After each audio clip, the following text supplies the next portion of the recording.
Hello दोस्तों, good morning. स्वागत है एक बार फिर से आप सभी का Mishra ji technical YouTube channel में। दोस्तों आज है 17 मार्च और आज की इस वीडियो में हम लोग बात करेंगे आज के दिन के सभी इंपॉर्टेंट करंट अफेयर के क्वेश्चंस के बारे में। पूरी वीडियो ध्यान से देखिएगा, पूरी वीडियो आपको डिटेल में समझाई गई है। साथ ही साथ हम लोगों ने करंट अफेयर का रिवीजन भी किया हुआ है, तो आप लोग रिवीजन भी साथ साथ करते चलोगे। वीडियो देखने के बाद आप इसकी क्विज भी सॉल्व कर सकते हो। क्विज मिलेगी आपको MZT ऐप पर, वहीं पर आपको ऑडियो रिवीजन, PDF फाइल्स और हर प्रकार की वीडियोज़ वगैरह मिल जाएंगी। तो अगर आपने अभी तक MZT ऐप नहीं इंस्टॉल किया है तो इंस्टॉल कर लीजिए, बहुत ही ज़्यादा बेनिफिशियल होने वाला है। चलिए अब बात करते हैं लास्ट डे के क्वेश्चंस की। लास्ट डे का पहला क्वेश्चन मैंने आपसे पूछा था, दक्षिण अमेरिका की सबसे ऊंची चोटी कौन है? तो वो है माउंट एकांकागुआ।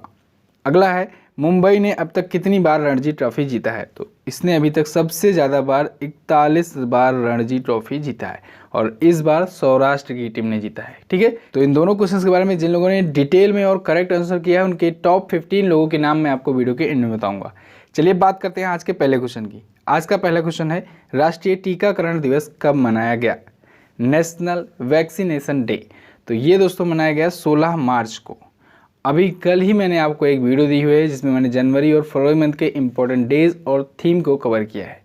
तो उसमें मैंने आपको बताया था कि 19 जनवरी को भी मनाया गया था नेशनल वैक्सीनेशन डे। वो स्पेशल तौर पर मनाया गया था। अगर आप वीडियो देखे होंगे तो ज़रूर आपको पता होगा। फिलहाल आज वाले डे की बात कर लेते हैं। 16 मार्च को जो मनाया जाता है नेशनल वैक्सीनेशन डे, राष्ट्रीय टीकाकरण दिवस। तो ये दोस्तों भारत हर साल मनाता है देश के लोगों को वैक्सीनेशन यानी टीकाकरण के महत्व के बारे में बताने के लिए। इसकी शुरुआत हुई है 1995 से, यानी 1995 से ये लगातार मनाया जा रहा है। ठीक है, 1995 में पहली बार भारत में पोलियो के खिलाफ एक ओरल वैक्सीन दी गई थी, इस वजह से ये मनाया जाता है। क्लियर है? अच्छा, जो बात करते हैं 19 जनवरी को मनाया गया स्पेशल तौर पर, वो क्यों मनाया गया? तो दोस्तों 19 जनवरी को हुआ क्या था कि हमारे प्रेसिडेंट रामनाथ कोविंद जी ने राष्ट्रपति भवन में 5 साल से कम उम्र के बच्चों को पोलियो से बचाने के लिए पोलियो रोधी खुराक पिला करके एक शुरुआत की थी पल्स पोलियो अभियान की। तो उस इनिशिएटिव के तहत 17 करोड़ बच्चों को, 17 करोड़ से ज़्यादा बच्चों को पोलियो की खुराक पिलाई गई थी, पोलियो रोधी खुराक। ठीक है, तो इस वजह से स्पेशल तौर पर मनाया गया था 19 जनवरी को 2020 को। लेकिन अगर आपसे पूछा जाए कि रेगुलरली कब मनाया जाता है, यानी अगर बेसिकली अगर पूछ ही लिया जाए कि राष्ट्रीय टीकाकरण दिवस कब मनाया जाता है, तो आप 16 मार्च ही लगाएंगे अगर ऑप्शन में है तो। क्लियर है? तो 16 मार्च को मनाया गया राष्ट्रीय टीकाकरण दिवस। और अगर आप कल की वीडियो देखे होंगे तो उसमें मैंने एक्सप्लेन भी किया है इसके बारे में। चलिए, ये तो हो गया 16 मार्च। अब 16 मार्च से पहले जितने इंपॉर्टेंट डेज हैं उनके बारे में आज मैं आपको नहीं बताऊंगा। आज उसके बारे में आपको डिटेल में लिखना है कमेंट में। तो अभी तक जितने इंपॉर्टेंट डेज आए हैं मार्च मंथ के, उन सभी को लिख डालिए। चलिए हम लोग देखते हैं अगले क्वेश्चन को। अगला है, हाल ही में किस राज्य में पारंपरिक फूलदेई त्यौहार मनाया गया? तो अभी हाल ही में उत्तराखंड में मनाया गया फूलदेई त्यौहार। ये फूलदेई त्यौहार जो होता है दोस्तों, उत्तराखंड का एक पारंपरिक फसल उत्सव होता है। ठीक है, मोस्टली इसे पहाड़ों पे जो रहने वाले लोग हैं उत्तराखंड में, वो लोग मनाते हैं। ये चैत्र के पहले दिन, यानी अगर कहें कि मार्च के मध्य में मनाया जाता है। चैत्र जो होता है वो हिंदी माह होता है, जो कि मार्च मंथ के मिडल में स्टार्ट होता है। ठीक है, तो चैत्र महीने के पहले दिन ये मनाया जाता है। अब ये फूलदेई त्यौहार क्या होता है, इसके बारे में डिटेल में जानिए। फूलदेई 2 शब्दों से मिला है, फूल और देई से। ठीक है, फूल का मतलब इससे लिया गया है दोस्तों क्योंकि इस दिन लड़कियां जो होती हैं वहाँ की, वो ऋतु के पहले फूलों को तोड़ती हैं और अपने घरों को सजाती हैं। और जो देई वर्ड लिया गया है, इसका मतलब ये होता है, देई नाम की एक मिठाई होती है जो कि बेसिकली गुड़, दही और वाइट फ्लोर से बनाया जाता है। तो ये लोगों में बांटी जाती है, तो इस वजह से इसका नाम पड़ा फूल देई। तो फूल देई त्यौहार कहाँ मनाया जाता है? उत्तराखंड में। क्लियर है? बिल्कुल। अब कुछ और भी फेस्टिवल आए हैं, उनके बारे में हम लोग रिवीजन कर लेते हैं। जैसे अभी चापचारकूट महोत्सव मनाया गया मिजोरम में, लोसर महोत्सव मनाया गया हिमाचल प्रदेश में, नमस्ते ओरछा महोत्सव मनाया गया था मध्य प्रदेश में, और काला घोड़ा फेस्टिवल मनाया गया था मुंबई में। इन सभी फेस्टिवल को आप लोगों को याद रखना है। उत्तराखंड आया है तो उत्तराखंड के बारे में जानिए। उत्तराखंड की राजधानी देहरादून। अभी तो राजधानी देहरादून है दोस्तों, लेकिन गैरसैंण को भी अपनी ग्रीष्मकालीन राजधानी बनाने के लिए प्रस्ताव पारित कर दिया है उत्तराखंड ने। ठीक है, किसको? गैरसैंण को। तो ये अपनी ग्रीष्मकालीन राजधानी उसे बनाएगा। त्रिवेंद्र सिंह रावत जी बीजेपी से यहाँ पे हैं चीफ मिनिस्टर। गवर्नर है Baby Rani Maurya ji. Jim Corbett national park Bharat का सबसे पुराना नेशनल पार्क है उत्तराखंड में ही। उत्तराखंड दोस्तों ये अलग हुआ था 9 नवंबर सन 2000 को उत्तर प्रदेश से। अपना बॉर्डर किससे किससे शेयर करेगा? फिर उत्तराखंड अपना बॉर्डर शेयर करता है दोस्तों हिमाचल प्रदेश से और उत्तर प्रदेश से। चलिए बात करते हैं अगले क्वेश्चन की। नेक्स्ट है वीमेन ऑन बोर्ड 2020 अध्ययन में भारत किस स्थान पर है? तो इस अध्ययन में, इस स्टडी में दोस्तों भारत है 12वें स्थान पर, वीमेन ऑन बोर्ड 2020। अच्छा, ये रैंकिंग जारी किसने की है? तो इस रैंकिंग को दोस्तों जारी किया है या कहें कि इस पर स्टडी किया है माई हायरिंग क्लब ने और सरकारी नौकरी ने। सरकारी नौकरी और माई हायरिंग क्लब द्वारा संयुक्त रूप से इससे स्टडी किया गया, अध्ययन किया गया वीमेन ऑन बोर्ड 2020 पर। इसमें भारत को मिला 12वां स्थान और पहले स्थान पर रहा नॉर्वे। कौन सा देश? नॉर्वे रहा फर्स्ट पोजीशन पर। ठीक है, इस स्टडी में दोस्तों ग्लोबल लेवल पर जो कंपनीज हैं उनके बोर्ड में महिलाओं की क्या उपस्थिति है, यानी वीमेंस का क्या पोजीशन है, उस पर स्टडी की गई है। वीमेंस ऑन बोर्ड 2020, यही है इसका मतलब। क्लियर है? तो इसमें नॉर्वे है फर्स्ट पर और भारत को मिला है 12वां स्थान। अच्छा, अभी कुछ ही दिन पहले एक और रैंकिंग आई थी, क्यूएस की आई थी, वर्ल्ड यूनिवर्सिटीज़ की रैंकिंग बाई सब्जेक्ट। तो उसमें दोस्तों आईआईटी बॉम्बे और आईआईटी दिल्ली ने टॉप 50 में अपनी जगह बनाई थी। ये भी आपको याद रखना है। और एक पॉइंट याद रखना है कि फर्स्ट पर कौन सी यूनिवर्सिटी थी? तो फर्स्ट पर थी मैसाचुसेट्स यूनिवर्सिटी। अगला है केंद्र सरकार ने किसे आरबीआई के केंद्रीय बोर्ड में निदेशक नामित किया? तो केंद्र सरकार ने अभी हाल ही में देवाशीष पांडा को आरबीआई यानी रिजर्व बैंक ऑफ इंडिया के केंद्रीय बोर्ड में, केंद्रीय यानी सेंट्रल बोर्ड में डायरेक्टर्स के रूप में नामित किया है, देवाशीष पांडा को। अब आप सोच रहे होंगे केंद्र सरकार ने क्यों नामित किया? तो केंद्र सरकार दोस्तों आरबीआई की बोर्ड में 2 डायरेक्टर्स को नामित कर सकती है। कितने डायरेक्टर्स को? 2 को। एक तो पहले से ही है अतनु चक्रवर्ती जी और दूसरे देवाशीष पांडा को नामित किया गया है अभी हाल में। ठीक है, तो ये 2 केंद्र सरकार के द्वारा नामित किए गए हैं। देवाशीष पांडा कौन है? ये दोस्तों वित्तीय सेवा विभाग में सेक्रेटरी हैं अभी वर्तमान में। तो इनको आरबीआई के केंद्रीय बोर्ड में निदेशक नामित किया गया है।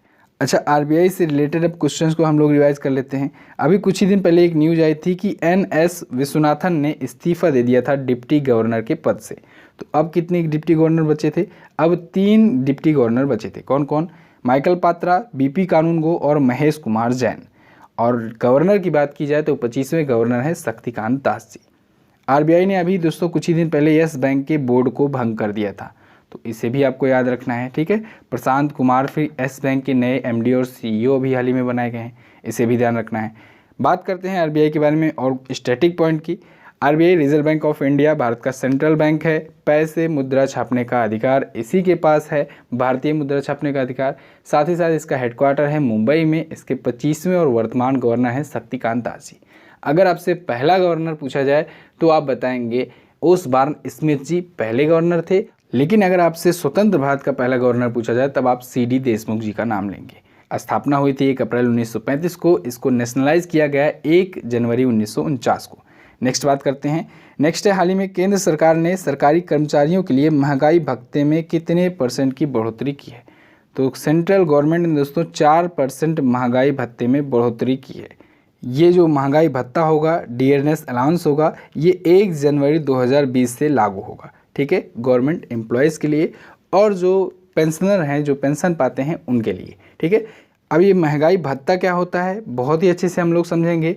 डियरनेस अलाउंस या डीए भी इसे जाना जाता है शॉर्ट फॉर्म में, महंगाई भत्ता। ये दोस्तों बढ़ती महंगाई को देखते हुए गवर्नमेंट द्वारा, सरकार द्वारा अपने एम्प्लॉयज़ को यानी गवर्नमेंट एम्प्लॉयज़ को कुछ % के रूप में एक्स्ट्रा पे किया जाता है, कुछ एक्स्ट्रा चार्ज दिया जाता है कि भाई महंगाई बढ़ रही है तो आपका पे स्केल भी थोड़ा बढ़ाया जा रहा है। तो लेकिन पे स्केल उस बेसिस पे नहीं बढ़ाया जाता है जैसा कि हमेशा परमानेंट के लिए बढ़ाया गया हो। इसको महंगाई भत्ते को देखते हुए, महंगाई को देखते हुए या फिर करेंसी इन्फ्लेशन को देखते हुए, यानी मुद्रास्फीति जिसे कहते हैं, उसका इफेक्ट जब लोगों पर जितना पड़ता है उसके अनुसार ये डिसाइड किया जाता है कि डीए कितना % बढ़ाया जाना है। और दूसरी बात, ये % के रूप में बढ़ता है, तो इसे आपको ध्यान रखना है। ठीक है, फिर से मैं आपको बता दे रहा हूँ कि महंगाई जब बढ़ती है तो महंगाई को देखते हुए सरकार द्वारा अपने एम्प्लॉयज़ को, गवर्नमेंट एम्प्लॉयज़ को और जो लोग पेंशन पाते हैं उन पेंशनरों को कुछ % के रूप में एक्स्ट्रा पे किया जाता है। ये बेसिकली इससे डिसाइड होता है कि करेंसी इन्फ्लेशन कैसा है, मुद्रास्फीति का लोगों पर क्या इफेक्ट पड़ रहा है इस समय पर, उसी के अनुसार ये कैलकुलेट किया जाता है और वो भी % में। क्लियर है बिल्कुल। अब बात करते हैं इससे फ़ायदा कितने लोग को मिलेगा। तो इससे दोस्तों वर्तमान में 48 लाख गवर्नमेंट एम्प्लॉयज़ को, साथ ही साथ 65 लाख पेंशनर्स को बेनिफिट मिलेगा। ठीक है, जो पेंशनर्स होते हैं उनको महंगाई राहत दिया जाता है, DR दिया जाता है। क्लियर है? आई थिंक आपको समझ में आ गया होगा बेटर तरीके से। दोस्तों अगर वीडियो पसंद आया करे तो वीडियो को लाइक कर दिया करो और अपने दोस्तों के साथ इसे शेयर ज़रूर कर दिया करो। आप लोग शेयर नहीं करते हो, भूल जाते हो एंड में, शेयर ज़रूर कर दिया करो वीडियो देखने के बाद। और अगर आप चैनल पर पहली बार आए हो तो चैनल को सब्सक्राइब ज़रूर कर देना। चलिए बात करते हैं अगले क्वेश्चन की। नेक्स्ट है, हाल ही में किस कंपनी ने कोविड-19 को ट्रैक करने के लिए वेबसाइट लॉन्च की? तो अभी हाल ही में माइक्रोसॉफ्ट ने कोविड-19 को ट्रैक करने के लिए वेबसाइट लॉन्च की है। इस वेबसाइट का लिंक है bing.com/covid। क्या है? bing.com/covid। अब ये जो वेबसाइट होगी दोस्तों, इसमें प्रत्येक कंट्री में कोविड-19 किस प्रकार से फैल रहा है, संक्रमण कितना बढ़ रहा है, उन सभी चीज़ों का डाटा और स्टेटस इसमें शो कराया जाएगा। ठीक है, तो इस वेबसाइट पर जा करके आप लोग डेटा को शो कर सकते हैं, देख सकते हैं कि किस कंट्री में कितना फैल रहा है ये कोविड-19, कितने प्रभावित हो रहे हैं। ठीक है, तो माइक्रोसॉफ्ट द्वारा इसे लॉन्च किया गया है। माइक्रोसॉफ्ट से अभी हाल ही में एक और न्यूज़ आई थी कि बिल गेट्स ने इस्तीफ़ा दे दिया है बोर्ड ऑफ डायरेक्टर के पद से माइक्रोसॉफ्ट के, तो इसे भी याद रखिएगा। नेक्स्ट बात करते हैं। नेक्स्ट है, हाल ही में हुए ITTF challenger plus Oman cup में पुरुष एकल का खिताब किसने जीता? तो ये जीत लिया है अचंता शरथ कमल ने। ये भारतीय टेबल टेनिस के खिलाड़ी हैं और इन्होंने ITTF challenger plus Oman open में मेंस सिंगल का खिताब जीत लिया है। क्लियर है? इन्होंने किसे हराया है? तो इन्होंने हराया है मार्कोस फ्रीटास को। किसे? मार्कोस फ्रीटास को, जो कि हैं पुर्तगाल के। इसका आयोजन कहाँ हुआ था? ओमान ओपन है तो ओमान में ही आयोजन होगा। ओमान की राजधानी मस्कट में इसका आयोजन किया गया था। क्लियर है? ये दोस्तों टेबल टेनिस का एक चैंपियनशिप होता है। अच्छा, ITTF क्या होता है? ITTF का फुल फॉर्म होता है international table tennis federation. Next बात करते हैं। नेक्स्ट है, ऑल इंग्लैंड बैडमिंटन चैंपियनशिप 2020 के महिला एकल का खिताब किसने जीता? तो ऑल इंग्लैंड बैडमिंटन चैंपियनशिप 2020 के वीमेंस सिंगल का खिताब जीता है दोस्तों ताई तजू यिंग ने। ये चीनी ताइपे की खिलाड़ी हैं ताई तजू यिंग, और इन्होंने वीमेंस सिंगल का खिताब जीत लिया है ऑल इंग्लैंड बैडमिंटन चैंपियनशिप 2020 का।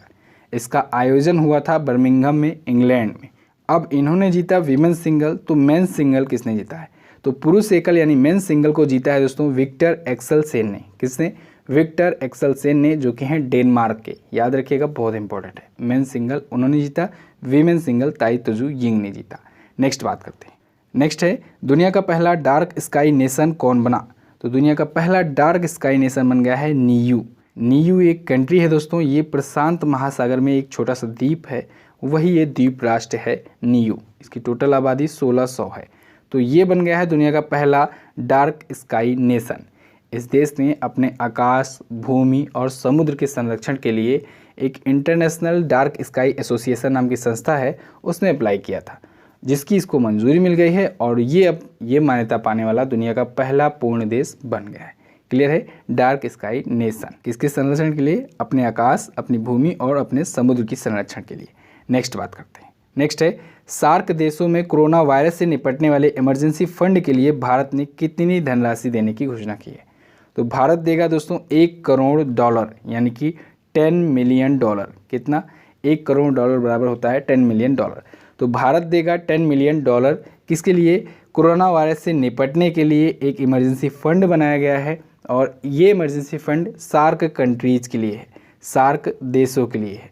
अभी हाल ही में सार्क कंट्रीज़ के मेंबर्स से हमारे PM नरेंद्र मोदी ने वीडियो कॉन्फ्रेंसिंग के माध्यम से डिस्कस किया था, और उसी में ये फैसला लिया गया है। एक इमरजेंसी फ़ंड के तहत भारत ने $1 करोड़ देने की घोषणा की है। साथ ही साथ में भारत इससे रिलेटेड जो भी ज़रूरी सामान होगा उसको भी देने के लिए मंजूरी दी है। ठीक है। अच्छा, सार्क आया है, तो सार्क के बारे में हम लोग जान लेते हैं और भी चीज़ें इंपॉर्टेंट। सार्क जो कंट्रीज़ का जो ग्रुप है, इसमें टोटल 8 कंट्रीज़ हैं सार्क सदस्य में, सार्क संगठन में। 8 देश कौन कौन से हैं? भारत के बेसिकली ये पड़ोसी देश ही हैं। कौन कौन से हैं? इसमें श्रीलंका है, मालदीव है, भारत है, भूटान है, बांग्लादेश है, नेपाल है, पाकिस्तान है और अफ़गानिस्तान है। टोटल 8 कंट्रीज़ हैं इसमें। ठीक है। और दोस्तों, मैंने अभी हाल ही में भारत के पड़ोसी देशों पर वीडियो बनाई हुई है, उसमें भी मैंने 8 कंट्रीज़ को कवर किया है। उसमें मालदीव को मैंने नहीं कवर किया, लेकिन बाकी सभी कंट्रीज़ को कवर किया हुआ है। तो अगर आप डिटेल में जानना चाहते हैं भारत के पड़ोसी देशों के बारे में, आप वो वीडियो सर्च कर सकते हैं। MJT ऐप पर जा करके आपको भारत के पड़ोसी देश बोलना है या कोई भी आप नेबर कंट्री बोल देंगे तो वहाँ भी आपको मिल जाएगी वीडियो। बात करते हैं सार्क की। इसकी जो स्थापना दोस्तों हुई थी 1985 में, 1985 में। इसका हेडक्वार्टर वर्तमान में है काठमांडू में, नेपाल में। कहाँ पर है? नेपाल के काठमांडू में है। और इसकी जो सेक्रेटरी जनरल हैं वो हैं इसाला वीराकून। कौन है? इसाला वीराकून है इसके सेक्रेटरी जनरल। तो बस दोस्तों आज की इस वीडियो में आज के इंपॉर्टेंट क्वेश्चन से बस इतना ही। आई होप आपको वीडियो पसंद आई होगी। वीडियो अगर पसंद आई है तो वीडियो को लाइक कीजिएगा, अपने दोस्तों के साथ इसे शेयर करना मत भूलिएगा। चलिए अब बात करते हैं क्वेश्चन ऑफ द डे की। आज का पहला क्वेश्चन है आपके लिए, अरुणाचल प्रदेश ने अपना स्थापना दिवस कब मनाया है? अगला है, राष्ट्रीय बालिका दिवस किसकी याद में मनाया जाता है? दोनों इंपॉर्टेंट डे से क्वेश्चन आए हैं जो कल मैंने वीडियो अपलोड की है। कल मैंने जनवरी और फरवरी मंथ के जितने भी इंपॉर्टेंट डेज हैं, जितनी उनकी थीम है या फिर वो डेज क्यों मनाए जाते हैं, उसके पीछे का कारण क्या है, रीज़न क्या है, उन सभी के बारे में एक वीडियो दी हुई थी। अगर आपने वो वीडियो नहीं देखा है तो वीडियो को जरूर देखिए, बहुत इंपॉर्टेंट वीडियो है, वहीं से ये क्वेश्चन लिया गया है। बात करते हैं उन लोगों के नाम की जो लोग कल की वीडियो में डिटेल में आंसर किए थे। उनके नाम है कीर्तिका, रविशंकर, अंजलि गुप्ता, सुरभि गुप्ता, साबिर आलम, अवंतिका सिंह, गुरुदेव यादव, साकिर खान, श्याम शेर कुमार, नरेंद्र मीना, राकेश ढाका, चरण सिंह, अरविंद यादव, संदीप कुमार और मिथुन कुमार। इतने लोगों ने डिटेल में आंसर किया है। आप भी डिटेल में आंसर किया करो। पहली बार अगर आए हो चैनल पर तो चैनल को सब्सक्राइब करके जरूर जाना, बेल आइकन को जरूर प्रेस करना, वरना नोटिफिकेशन आप तक नहीं पहुँच पाएगी। मिलते हैं नेक्स्ट वीडियो में, तब तक के लिए नमस्कार, जय Hind, Vande Mataram. Subscribe now and press the bell icon. Never miss an update.